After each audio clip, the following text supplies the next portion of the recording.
Menulis renungan sehari-hari. Sekilas saja supaya kita bisa saling mengenal. Saya bernama Dimas Anugrah dan latar belakang saya adalah penulis dan penerjemah di Our Daily Bread Ministries Indonesia. Saya pernah studi teologi publik di Oxford Center for Religion and Public Life di Inggris. Dan tadi yang dikatakan oleh Melissa, baru-baru ini saya merilis sebuah buku bersama sahabat saya, Jessica Layantara, yang berjudul Filosofi Kematian, Rahasia Hidup Bahagia di Zaman Ini. Jadi baru beberapa hari yang lalu kami rilis bukunya. Ya, ini sedikit perkenalan saja supaya kawan-kawan yang belum mengenal bisa ya saling mengenal bersama dengan saya. Dan pada malam hari ini semangatnya adalah semangat belajar bersama, sahabat sekalian. Pada sesi yang pertama, saya akan berbagi pengalaman saya. Dan pada sesi kedua nanti, saya ingin belajar dari sahabat sekalian.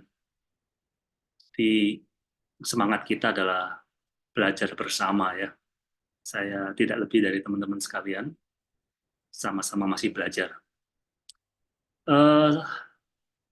Saya mau bercerita dulu ya, sahabat sekalian, tentang awal mula saya bisa berkecimpung di dalam dunia penulisan ya, secara khusus menulis artikel dan juga buku akhir-akhir ini.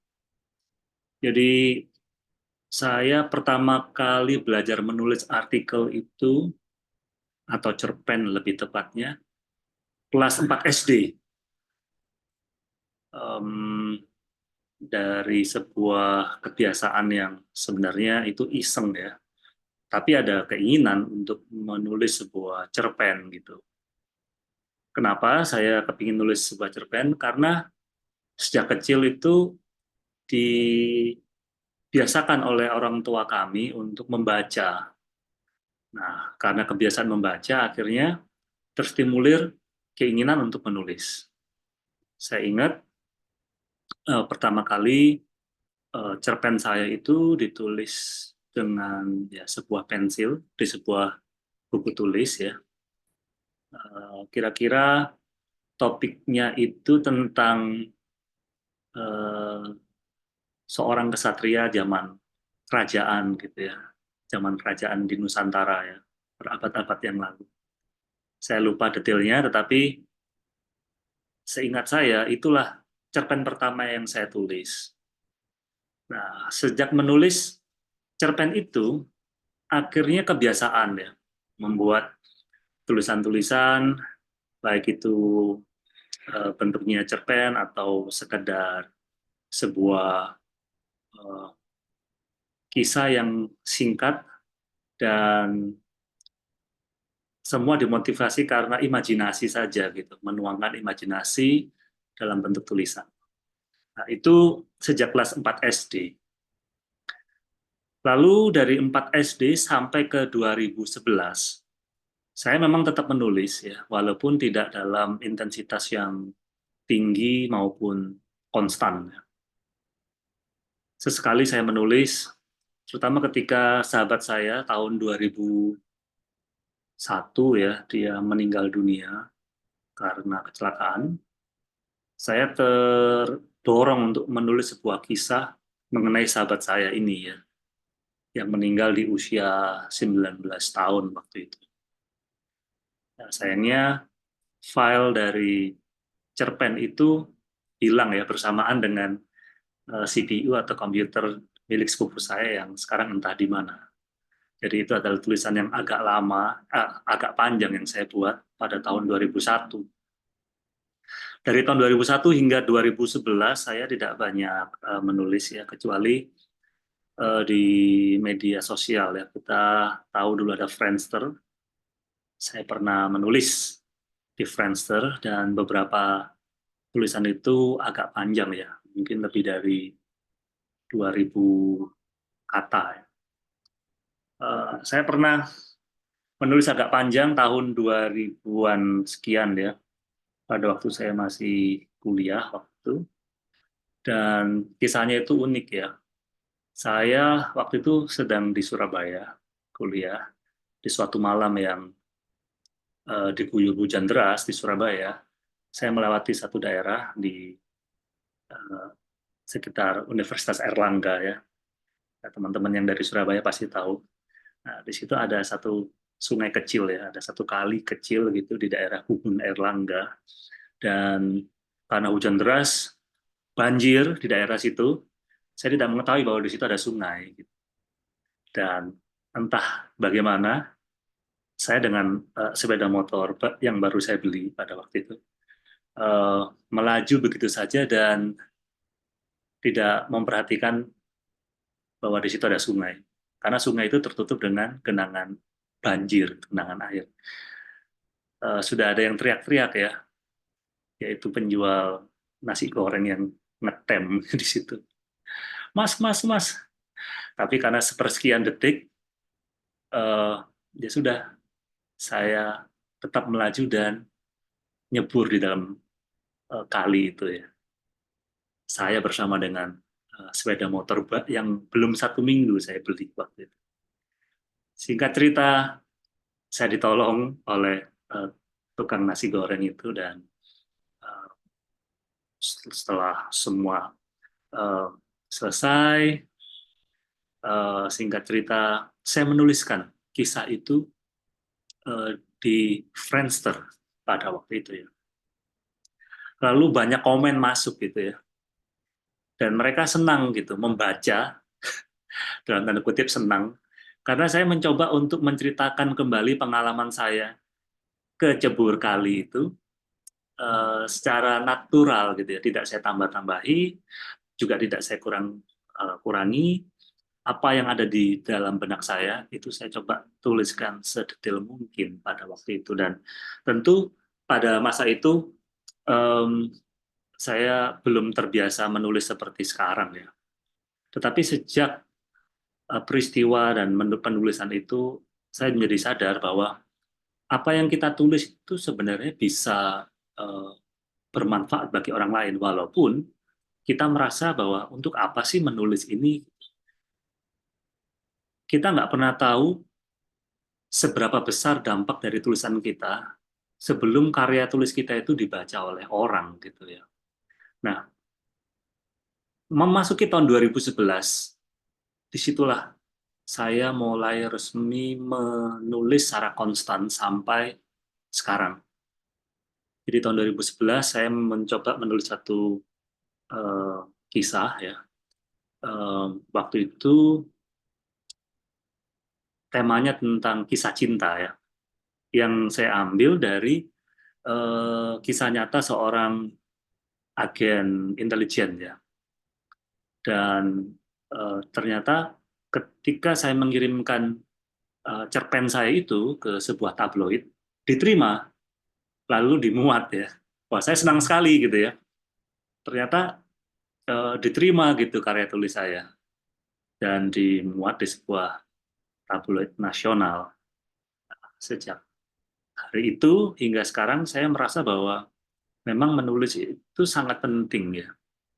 Dan saya kira teman-teman yang ada di ruang Zoom ini adalah orang-orang yang suka menulis.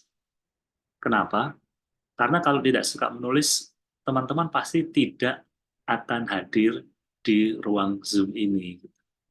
Nah, ini adalah awal atau permulaan lah kenapa saya mulai menulis ya. Nah, sekarang kita akan beranjak ya kepada sebuah pertanyaan yang mendasar sebelum kita mulai menulis. Kenapa menulis? Ialah pertanyaannya. Kenapa kita menulis? Secara sederhana, kita menulis karena manusia butuh informasi atau asupan wawasan. Kita tinggal dalam satu negara yang menurut UNESCO itu minat baca masyarakatnya itu hanya 0,0001%. Atau dengan kata lain, dari 1.000 orang Indonesia, hanya 1 orang yang punya hobi membaca. Dari 1.000 orang, hanya 1 orang yang punya minat membaca atau rajin membaca. Dan tampaknya ini berkaitan juga ya dengan bagaimana kemampuan berpikir dari masyarakat kita. Saya bilang tampaknya karena saya belum membaca hasil riset mengenai ini. Menurut World Most Literate Nations Rank oleh Central Connecticut State University, ya, ini sudah lama memang, tapi mungkin bisa menjadi gambaran saja ya. Pada Maret 2016, itu disebutkan bahwa Indonesia menduduki peringkat ke-60 dari 61 negara soal minat membaca, persis di bawah Thailand dan di atas Botswana. Tahun 2023 saya belum menemukan bagaimana tingkat literasi masyarakat kita. Data dari Wir Sosial per Januari tahun 2017 dikatakan bahwa orang Indonesia itu bisa menatap layar gadget kurang lebih 9 jam sehari. Jadi dari tingkat literasi kita rendah, tetapi untuk urusan menatap layar gadget itu sekitar lebih kurang 9 jam sehari. Jadi tidak heran kalau dalam hal berbicara di dunia maya atau di media sosial, orang Indonesia itu berada di urutan kelima dunia. Saya kira disinilah alasan yang cukup kuat bagi kita kenapa kita harus menulis ya. Karena manusia Indonesia itu membutuhkan informasi dan asupan wawasan. Apalagi dengan perilaku dari para pengguna gadget, pengguna gawai di negeri kita ini, mungkin lebih dari 100 juta orang ya menggunakan gadget. Dan banyak dari antara pengguna gadget itu aktif di media sosial dan mereka berkomunikasi di media sosial. Nah, dengan adanya tulisan-tulisan yang bermutu yang bisa dibaca oleh para pengguna media sosial atau siapapun dengan wahana apapun, saya kira tulisan-tulisan yang bermutu itu akan membantu tingkat literasi dari masyarakat Indonesia. Tentu literasi di sini bukan hanya keinginan untuk membaca, tetapi juga proses yang memampukan seseorang untuk mencerna suatu informasi. Dan informasi itu salah satunya muncul dari tulisan-tulisan. Dan malam ini, sesi kita adalah kita belajar menulis sebuah genre dari karya tulis yang saya kira karya tulis itu nanti pun akan bersumbangsi, akan berpartisipasi dalam meningkatkan literasi masyarakat kita. Atau setidaknya tulisan kita itu memberi manfaat yang baik kepada para pembaca kita. Jadi kenapa menulis? Karena manusia butuh informasi atau asupan wawasan, dan wawasan itu bukan sekedar wawasan yang bersifat biasa, tetapi wawasan yang muncul dari proses perenungan kita sebagai penulis. Karena sesi kita pada malam hari ini adalah belajar menulis renungan sehari-hari. Nah, tujuan daripada kenapa atau tujuan kita menulis, kalau tadi alasannya, tujuannya saya kira agar tulisan tersebut bisa bermanfaat bagi yang membacanya. Baik di generasi ini maupun generasi yang akan datang. Saya membuat sebuah artikel singkat mengenai pentingnya menulis ya, atau mengapa menulis, yang saya unggah di medium.com. Kawan-kawan boleh mengunjunginya kalau ada waktu. Ya.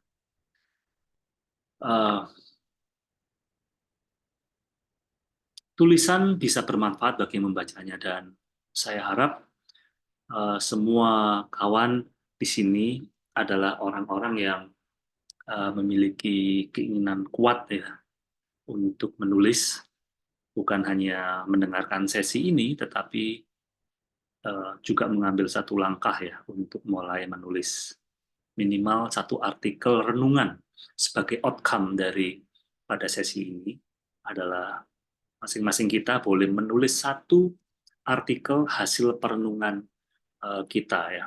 Perenungan itu bisa bermacam-macam latar belakangnya, baik itu perenungan dari pengalaman sehari-hari atau perenungan religius, perenungan filosofis, atau perenungan mengenai sains ya yang mungkin sedang kita geluti atau kita pelajari, sedang kita teliti, dan itu menghasilkan satu perenungan yang saya kira eh, bermanfaat bagi kita maupun buat orang lain. Ya, outcome dari sesi ini adalah mari kita menuliskan perenungan kita itu. Karena kalau pada malam hari ini kita hanya mendengarkan sesi saja dan tidak menghasilkan satu outcome, maka saya kira sesi ini sudah gagal sebelum dimulai. Jadi semoga teman-teman nanti mau uh, belajar ya menuliskan sebuah artikel perenungan ya, tidak usah banyak-banyak, mungkin 200 sampai 300 kata saja. Sekali lagi saya mengajak teman-teman untuk mencoba menulis. Namun, tentu tidak semua dari kita yang hadir di sini memiliki minat yang sama, gitu ya, atau memiliki bakat yang sama. Saya kira saya perlu memberikan satu disclaimer ya, bahwa ajakan saya ini adalah untuk kawan-kawan yang memiliki bakat. Karena nggak semua orang kan punya bakat ya. Mungkin ada yang pintar sekali menulis, tapi ada juga yang tidak ada minat di situ gitu, atau mungkin tidak ada talenta di situ. Nggak apa-apa, karena setiap kita memiliki bakat yang berbeda-beda. Tapi bagi kawan-kawan yang memiliki bakat, mari kita menulis selagi masih ada waktu. Mari menulis selagi masih ada waktu. Kenapa saya bilang selagi masih ada waktu? Karena kita nggak tahu sampai kapan waktu kita ya. Di selagi masih ada waktu, ya mari kita belajar menulis ya. Jadi di slide berikutnya itu saya mengatakan bahwa eh, bagi kawan-kawan yang eh, punya bakat menulis, yuk menulis. Eh, untuk siapa kita menulis? Pertama, menulis untuk diri sendiri. Yang kedua, untuk orang lain. Jadi menulis itu saya kira sangat penting ya, bukan hanya mengisi hobi, tetapi menulis itu penting buat kita sendiri gitu, dan juga buat orang lain. Socrates itu dalam uh, percakapan yang ditulis oleh muridnya ya Platon mengatakan bahwa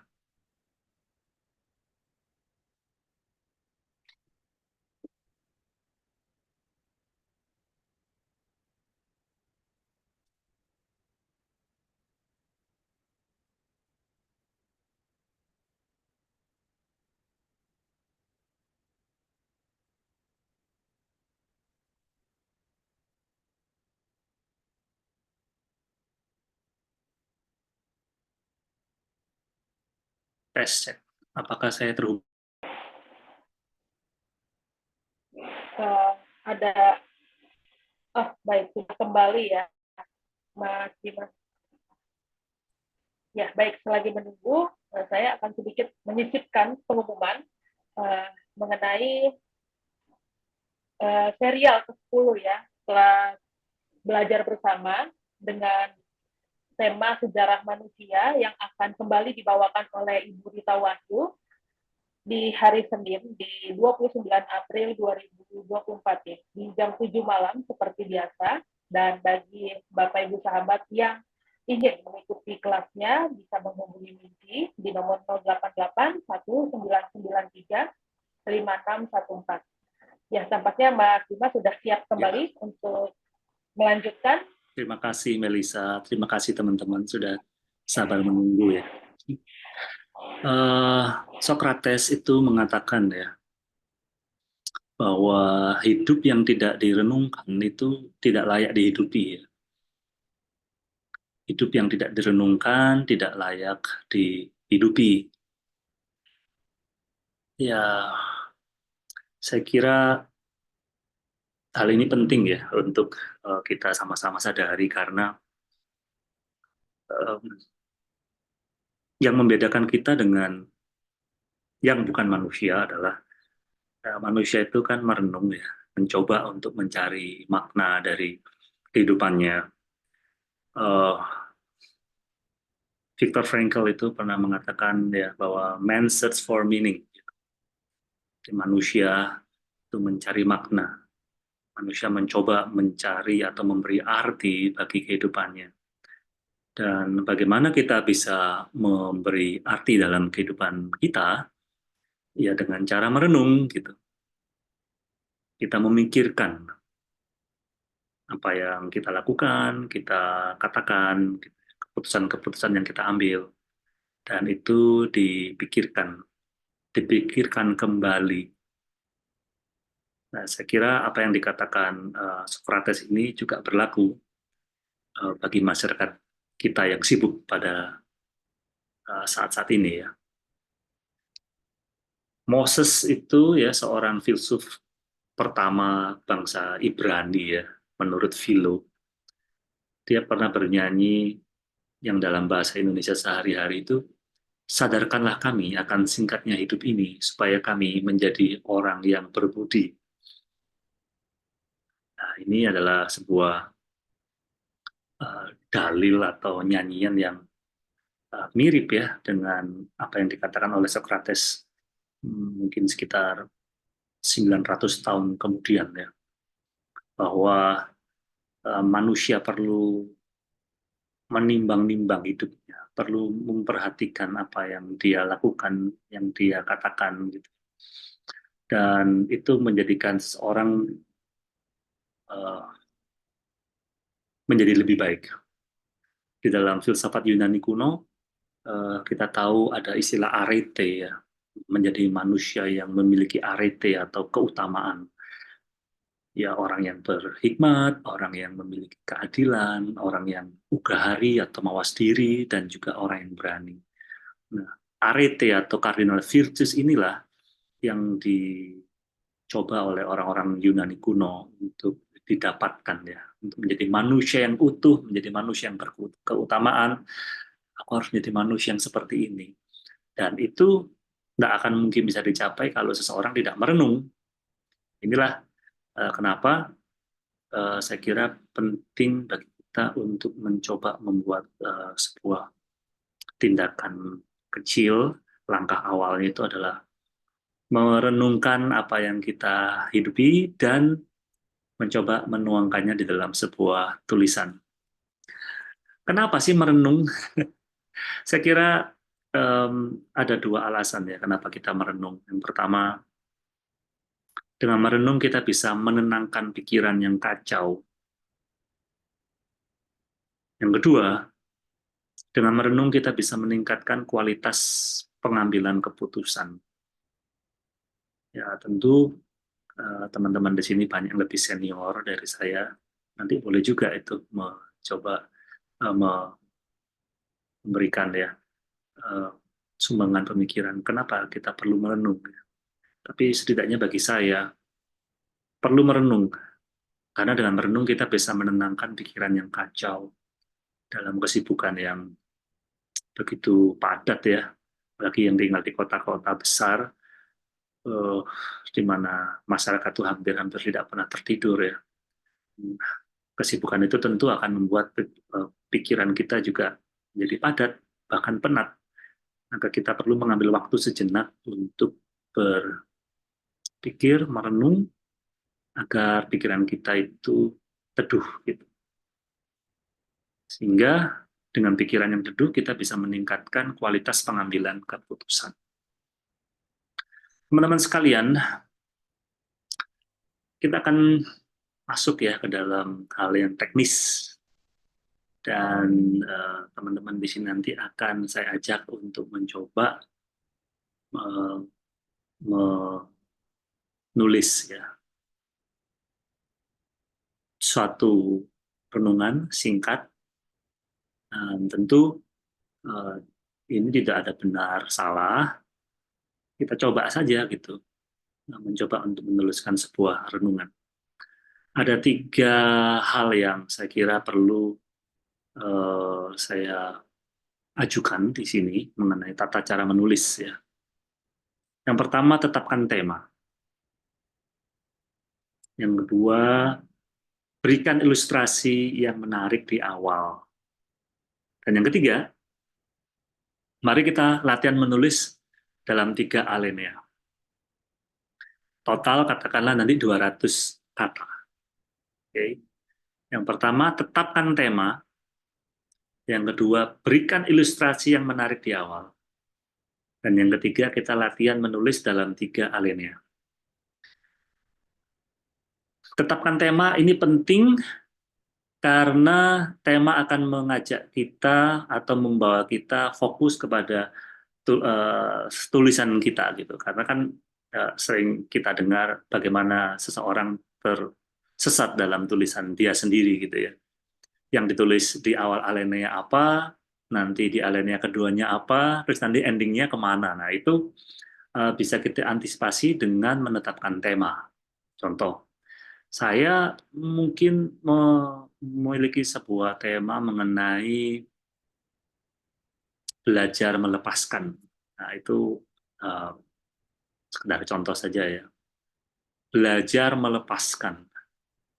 Dalam konteks apa saya ingin belajar melepaskan? Dalam konteks kedukaan. Jadi kita semua kan pernah berduka ya. Saya juga pernah berduka kehilangan orang-orang yang saya cintai. Ketika papa saya meninggal juga saya berduka, dan itu membutuhkan waktu yang tidak sebentar untuk memulihkan hati saya, meneduhkan kedukaan saya karena saya merasa sangat sedih gitu ya. Dan saya kira semua kawan di sini pernah mengalami hal yang sama gitu ya. Di dalam konteks kedukaan inilah saya mencoba untuk menawarkan hasil perenungan saya kepada para pembaca, yaitu belajar melepaskan. Maksudnya gimana? Ketika seseorang yang kita cintai berpulang, lalu kita tidak bisa melepaskan dia, kita tidak rela, tidak ikhlas melepaskan yang kita cintai itu untuk berpulang, maka kedukaan itu akan semakin lama gitu. Nah, itu adalah hasil perenungan saya di masa lalu ya. Untuk itu saya mencoba menuliskan sebuah artikel renungan yang saya beri judul itu belajar melepaskan.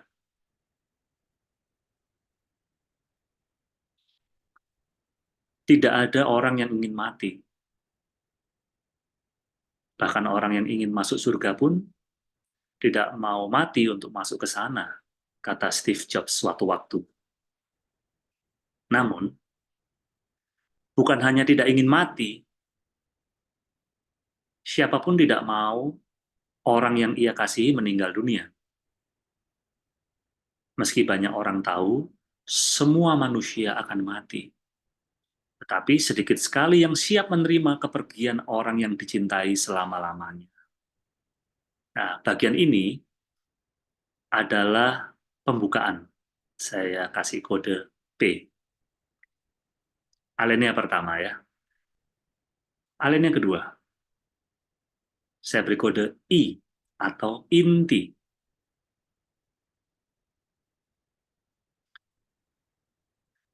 Sebelum ke alinea kedua, saya coba melanjutkan alinea pertama. Bagi Kierkegaard, ini karena seseorang ingin menikmati hal indah yang ada di dunia ini selamanya. Bagi filsuf Denmark itu, satu-satunya cara mengatasi meringankan kondisi ini adalah dengan berserah. Berbeda dengan menyerah, makna berserah di sini adalah sikap mempercayakan sepenuhnya realitas yang ada kepada kedaulatan ilahi. Teman-teman sekalian, walaupun di slide saya kasih kode I, tetapi alinea yang barusan saya baca tadi, kalimat-kalimat yang tadi masih cukup untuk kita bisa masukkan ke alinea pertama. Kalau toh mau dimasukkan ke alinea kedua, juga bisa, tidak masalah. Karena total dari uh, artikel ini hanya 280-an kata ya, dari 300 yang tadi saya anjurkan ya. Saya lanjutkan. Berserah berarti kerelaan untuk belajar tidak melekat kepada hal-hal fana di dunia. Setidaknya ada dua pesan yang menyeruak terkait kematian. Pertama, semua orang akan berpulang. Kedua, semua orang perlu membebaskan diri dari kemelekatan mutlak terhadap hal yang fana. Ya, semua orang punya janji temu dengan maut. Maka, setiap orang diajak berlatih mempersiapkan kematian sepanjang hidupnya.